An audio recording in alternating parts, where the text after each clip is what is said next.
Okay guys, तो आज है day 2 macro economics question series का। टॉपिक रहेगा आइजलम और नंबर ऑफ क्वेश्चन 5। गाइस, अगर आप पिछले वाला वीडियो नहीं देखे हो तो पहले वो देख लेना, फिर डे 2 से स्टार्ट करना, क्योंकि ये सीरीज है। अगर आप सीक्वेंस वाइज वीडियो देखोगे तो आपके लिए बेनिफिट होगा। ओके, तो चलिए गाइस, हम लोग डे 2 का फर्स्ट क्वेश्चन शुरू करते हैं। यहाँ पे गिवन है, consider the following economy C equal to 0.8 into 1 minus tau Y. C क्या है? कंजम्पशन है, aggregate consumption. Tau equal to 0.25 और टाउ आपका एवरेज रेट ऑफ टैक्स है। I equal to 900 minus 50 R, I आपका इन्वेस्टमेंट है और जी डैश गवर्नमेंट एक्सपेंडिचर है। L equal to 0.25 Y minus 62.5 R, ये बेसिकली मनी डिमांड है। और M dash by P equal to 500, ये आपका मनी सप्लाई है। और यहाँ पे आपको निकालना है कि equilibrium rate of interest in this economy क्या होगा। R equal to 5, r equal to 6, r equal to 7 या फिर r equal to 8। Guys, equilibrium rate of interest, इसका मतलब है कि जहाँ पे IS और LM कट करेगा वही वाला पॉइंट क्या होगा, इक्विलिब्रियम आउटपुट, और ये बन जाएगा इक्विलिब्रियम रेट ऑफ इंटरेस्ट। तो हमें यही वाला निकालना है, इक्विलिब्रियम रेट ऑफ इंटरेस्ट। तो इसका मतलब है कि ये इंट्रैक्शन ऑफ IS और LM कर्व से ड्राइव होगा। Done, okay. और गाइस, हमें पता है ना IS कर्व क्या होता है, y equal to C plus I plus G. C का वैल्यू गिवन है तो जस्ट यहाँ पुट करो सी, आई का वैल्यू गिवन है पुट करो यहाँ पे, जी डैश गिवन है तो जस्ट यहाँ पुट करो, तो हमें वहाँ से IS कर्व मिल जाएगा। ओके, तो चलिए गाइस, इस क्वेश्चन को सॉल्व करते हैं। y equal to C plus I plus G. Okay, y equal to C. Guys, consumption value given है ना 0.8 इंटू 1 माइनस टाउ, और टाउ का वैल्यू है 0.25, तो यहाँ पुट कर देंगे 0.25 इंटू वाई, तो ये वाला आ जाएगा y प्लस इन्वेस्टमेंट गिवन है 900 minus 50 r, 900 minus 50 r plus government expenditure guys given है, दैट इज कांस्टेंट 800, तो ये आ जाएगा 800। अब इसको सॉल्व कर लेंगे तो गाइस ये क्या बन जाएगा, y equal to 0.8 into 0.75 y plus 900 minus 50 r plus 800। ठीक है, तो गाइस यहाँ पे y है, ये वाला टर्म इधर आ जाएगा, तो गाइस ये क्या बन जाएगा, y minus 0.8 into 0.75 y equal to 900 plus 800, 1700 minus 50 r. Done. और गाइज इसको y यहाँ से कॉमन निकाल लेंगे तो ये क्या बन जाएगा, 1 minus 0.8 into 0.75 equal to 1700 minus 50 r. ठीक है, और गाइज इसको सॉल्व कर लेंगे, यहाँ पे जो भी वैल्यू आएगा इसको जस्ट डिवाइड कर देंगे, तो गाइज ये क्या बन जाएगा, y equal to 1700 minus 50 r, 1700 minus 50 r divided by this value, और गाइज इसको सॉल्व करेंगे तो इसका वैल्यू आएगा 0.4। डन। गाइज इसको इंडिविजुअली लिख सकते हैं, 1700 divided by 0.4 minus 50 r divided by 0.4। Done. तो गाइज इसको सॉल्व कर लेंगे तो ये क्या बन जाएगा, y इक्वल टू ये आ जाएगा आपका 4250 माइनस, और ये आ जाएगा 125 आर। ठीक है, तो गाइज ये बन गया इक्वेशन 1, और ये आपका क्या है, IS कर्व है। क्योंकि गाइज IS कर्व क्या होता है, negative relation between income and interest rate. ठीक है, अगर इनकम बढ़ेगा तो रेट ऑफ इंटरेस्ट घटेगा, that is the meaning of IS curve, जो कि नेगेटिवली रिलेटेड होगा, जो कि यहाँ पे बिल्कुल सही है, y और इंटरेस्ट रेट नेगेटिवली रिलेटेड है, माइनस। ठीक है, तो गाइज यहाँ से एक इक्वेशन आ गया। अब गाइज हम लोग दूसरा इक्वेशन निकालेंगे LM कर्व से। तो LM कर्व का इक्विलिब्रियम पॉइंट कहाँ पे होगा, जहाँ पे money demand equal to money supply होगा। तो मनी डिमांड गाइस गिवन है 0.25y माइनस 62.5 r, तो यहाँ पे पुट कर देंगे 0.25y minus 62.5 r equal to money supply, और मनी सप्लाई गाइस गिवन है दैट इज 500, तो यहाँ पुट कर देंगे 500। ठीक है, तो गाइज यहाँ से भी y का वैल्यू निकाल लेंगे 0.25y इक्वल टू 500 प्लस ये वाला उधर चले जाएगा, तो ये क्या बन जाएगा 62.5 r, और गाइज यहाँ से y का वैल्यू निकाल लेंगे 500 प्लस 62.5 r डिवाइडेड बाय 0.25, तो यहाँ से इक्वेशन 2 आ गया। और गाइज ये वाला LHS इक्वल है, तो राइट हैंड साइड भी क्या होगा, इक्वल होगा, तो गाइज दोनों को इक्वल कर लेंगे, वहां से r का वैल्यू को एक्सट्रैक्ट कर लेंगे। ठीक है, तो 4250 minus 125r equal to this thing 500 plus 62.5r divided by 0.25, इसको सॉल्व कर लेंगे गाइज, तो हमें r का वैल्यू मिल जाएगा, तो यहाँ से r का वैल्यू आएगा 6। ठीक है, तो करेक्ट आंसर क्या हो जाएगा, option number B. Okay guys, जहाँ पे भी इक्विलिब्रियम पूछा जाएगा ना, इसका मतलब है कि IS और LM कर्व वहाँ पे इंट्रैक्ट होनी चाहिए, तभी हम इक्विलिब्रियम पॉइंट को फाइंड आउट कर सकते हैं। तो वही चीज़ तो की है, यहाँ पे IS कर्व निकाले, फिर यहाँ पे LM कर्व को फाइंड आउट किए, money demand equal to money supply, फिर दोनों को सॉल्व किए, फिर वहाँ से हमें R की वैल्यू मिल गया। Done. Okay guys, move to question number 2। Given है कि consider the following economy, C equal to 0.8 into 1 minus tau y, tau equal to 0.25, same data given है, बट यहाँ पे आपको क्या निकालना है, equilibrium aggregate income in this economy. ठीक है, एग्रीगेट इनकम। तो गाइस R का वैल्यू तो हमें पता है, R का वैल्यू 6 है। ठीक है, और Y का वैल्यू हमें पता है 4250 माइनस 125R, तो गाइज जस्ट यहाँ पे R का वैल्यू पुट कर देंगे, तो हमें क्या मिल जाएगा, इक्विलिब्रियम इनकम मिल जाएगा। तो जस्ट यहाँ पे पुट करो गाइज R का वैल्यू। ठीक है, जस्ट पुट R, तो वहाँ पे इक्विलिब्रियम एग्रीगेट इनकम आपको मिल जाएगा।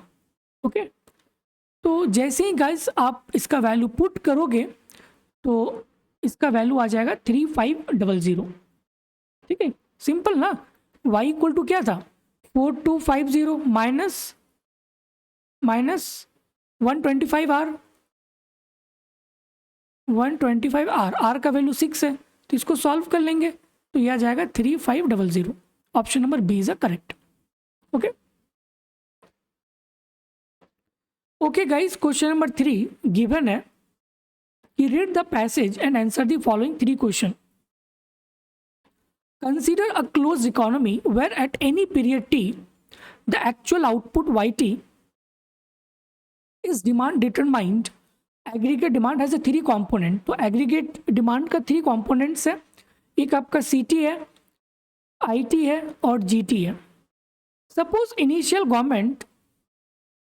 the government set R equal to 1/4 and G equal to 0. मतलब इनिशियल में जो गवर्नमेंट एक्सपेंडिचर है वो 0 है और R का वैल्यू 1/4 है। देन इस केस में हमें निकालना है कि इक्विलिब्रियम आउटपुट लेवल क्या होगा। ओके, 40, 50, 60 या फिर 70। तो गाइस हमें ये इक्वेशन पता है ना, y equal to C plus I plus G, इसी को हम लोग क्या बोलते हैं, एग्रीगेट डिमांड, और इसको क्या बोलते हैं, एग्रीगेट सप्लाई। तो जहाँ पे भी एग्रीगेट डिमांड और एग्रीगेट सप्लाई इक्वल होगा, वो वाला पॉइंट क्या होगा, इक्विलिब्रियम होगा। ठीक है, तो गाइज यहाँ पे लिख सकते हैं y equal to C plus I plus G, y equal to C, और c का वैल्यू गिवन है 10 प्लस 1/2 YT, तो यहाँ पे लिख लेंगे 10 plus 1/2 YT plus investment guys given है 5/R, तो यहाँ पे लिख लेंगे 5/R प्लस गवर्नमेंट एक्सपेंडिचर चूंकि 0 है इनिशियल, तो यहाँ पे लिख लेंगे 0। डन। ओके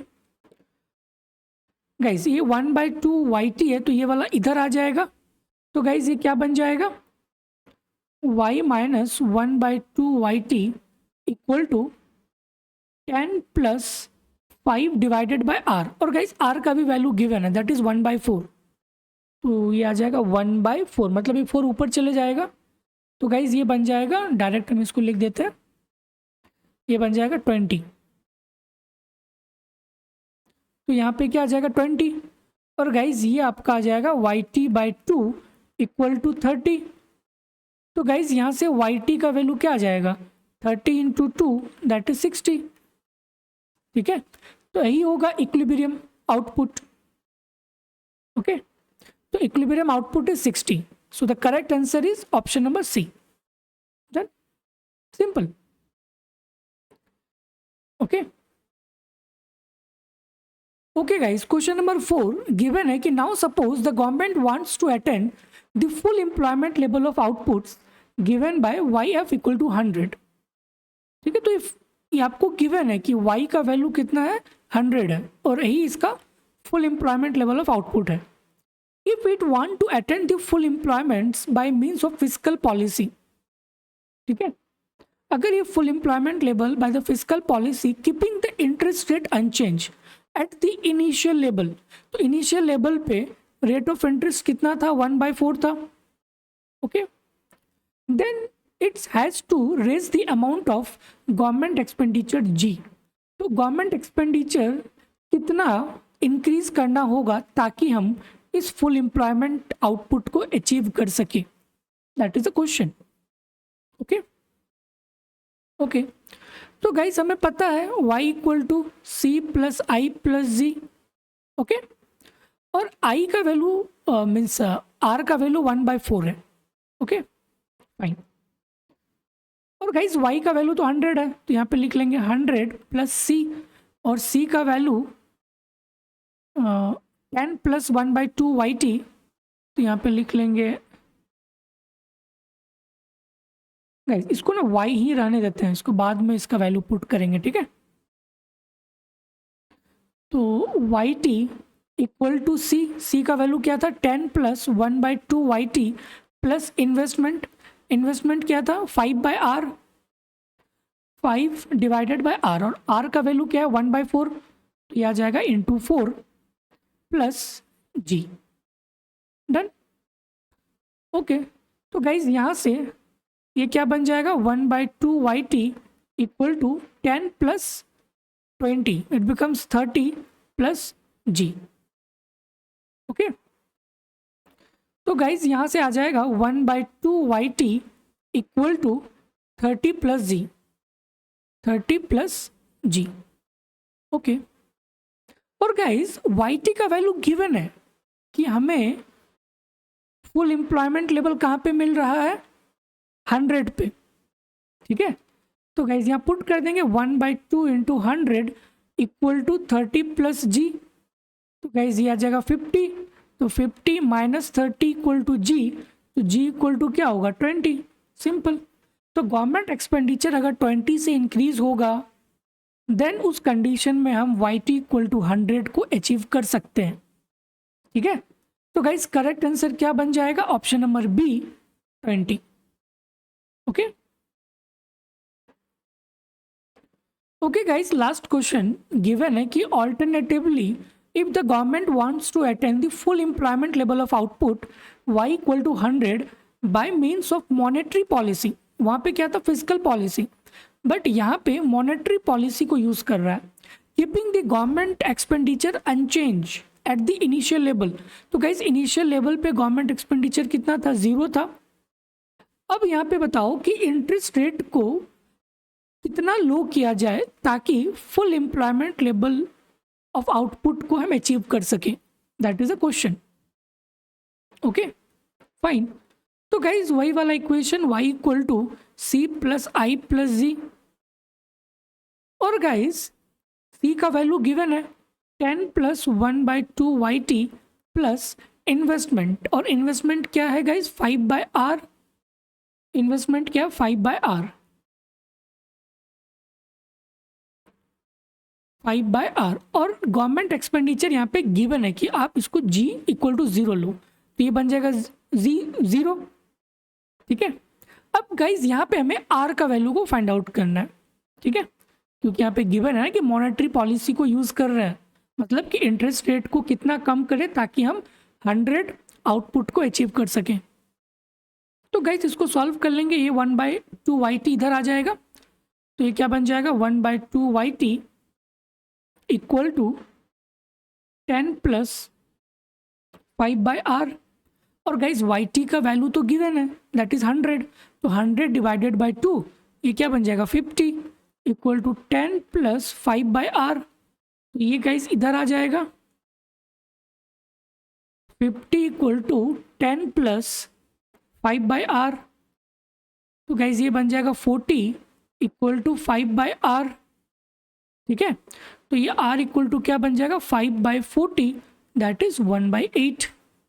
तो इंटरेस्ट रेट गाइज कितना होना चाहिए 1/8, तभी हम full employment level of output को अचीव कर सकते हैं। तो करेक्ट आंसर क्या बन जाएगा ऑप्शन नंबर ए 1/8।